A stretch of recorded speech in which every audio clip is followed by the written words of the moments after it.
let me tell you what you just said.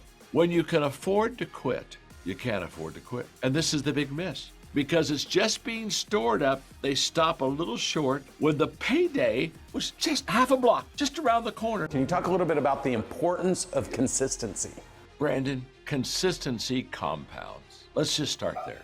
It compounds. And so when we know the essentials, so consistency in the essentials, again, the things that you try to help put a person that makes a business really grow. I mean, there are certain things, you got to get the essentials. But consistency in the essentials, what happens? In fact, I was having this conversation earlier today with James Clear, who wrote the book Atomic Habits. And it's a great book, terrific book. One of the things he teaches real well is the fact that our work is stored up before it shows up. It's like an ice cube. If you go in and you got 28 degrees in the room, the ice cube, you turn the temperature up to 29 degrees, nothing happens, 30 degrees, nothing happens, 31 degrees, nothing happens. All of a sudden, 32 degrees, and all of a sudden, say, oh my gosh, the ice cube's melting. Now, what happened? The consistency of moving the temperature up at 28, 29, 30 was just as effective as 32. 32 is just a breaking point. It's the guy pounding on the rock 1,000 times, and on the 1,000th time, the rock cracks. He doesn't say, oh my gosh, that last time I did it right. No. He was doing it right the whole time. It just didn't show up. And the issue with consistency so many times, Brandon, as you know, is it doesn't show up. And so we sit there and we think, well, if it doesn't show up, I'll just blow it up. I'll quit, I'll leave, or whatever else. And so many people are real close to the rock cracking or the ice cube melting, but they stop at 30 degrees. I mean, in fact, what's sad is they were just about there when they quit. Tyler Perry and I had this conversation one time. It was fabulous. And he told me, he said, of course, he's in the movie business and an actor and a producer. And he said, I built a studio. It was too small, so I built another studio. It was too small. Built the third studio. It was too small. And he said, I got tired of building studios. I said, I'm not going to build any more studios. After 3 years of not building a studio and having his whole business go flat, Tyler finally said, okay, I'm going to build another studio. Now, here's what's interesting. In our conversation, it was probably about a 20-minute conversation on this. I said, Tyler, let me tell you what you just said.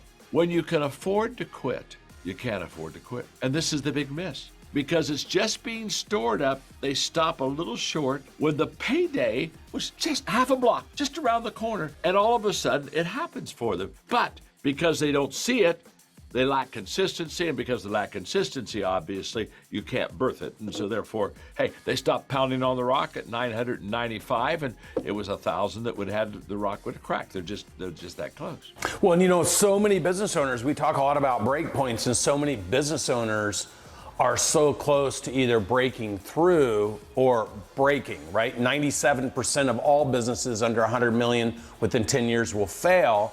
And the failure, in my mind, comes from a lack of consistency across the whole business and that chipping at the rock. But I think the single biggest mistakes a business owner make is the last 3 laws in the book. So I'm going to run through these. Listening, law of listening. Well, if you're not listening to your team and you're not hearing what's important to them personally, professionally, and financially, and you're not connecting with that, then why should they listen to you? And then it leads to heart. You said if you want to get a hand, give one first. So if I want my team to do something, I need to first demonstrate what's in it for them, and I'm committed to their success. And then emotion. Where there's a lack of emotion, I have a rule in business, the only emotion that belongs in business is the emotion of celebration, because high emotions, low intelligence, but if you're celebrating, who cares? You can go break stuff and throw things at each other. You're all so happy, it doesn't matter. So when I read these laws, I just see the sequence in which you must connect with people to move them so they move the business. Talk a little bit about personally, professionally, financially, talk a little about the significance of this. One of the laws I have in the 16 Laws book is the law of the thermostat. And the law of the thermostat says that communicators, leaders, read the room and change the temperature. Instead of trying to get people to fit exactly what they had planned, they read the room. And what does that mean? You read the room. What do great leaders do? They listen, they learn, and then they lead. They don't lead first.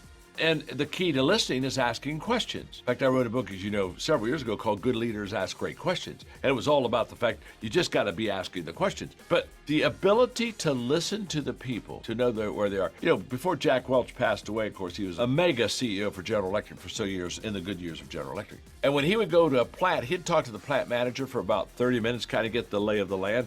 And then he said, I'll see you at 3 o'clock. And he left. And he'd go through the plant. He'd go down to the lines and he'd talk to the people and he'd ask them questions. And at 3 o'clock, he'd come back to the manager and he'd say, did you know? Did you know this? Did you know that? And the manager would say, oh, I had no clue. What was Jack Welch doing? Jack Welch, instead of staying in the office, was out there with the people, finding out what worked, what did work. Because here's what Jack Welch knew. The answers are always at the lowest level possible. The problems are solved always at the lowest level possible. The decisions have to be made always at the lowest level possible. And so that's where he went, and that's what he learned. And then he led. I think so many times we're so anxious to lead that we haven't found the people yet, and that gets us back to the mother of all mess ups, which is assumptions. Yeah, and when they do know what direction they want to go and they do have this picture, they forget to include the picture for every person they need to get help from in order to accomplish it. And that's the heart. That's the law of heart. It's like, that's right. How can you expect me to show up and be the best version of myself every single day for you if I don't believe you as my leader are showing up to be the best version for me, to give me that example so I have something to follow, but also something I can add value to?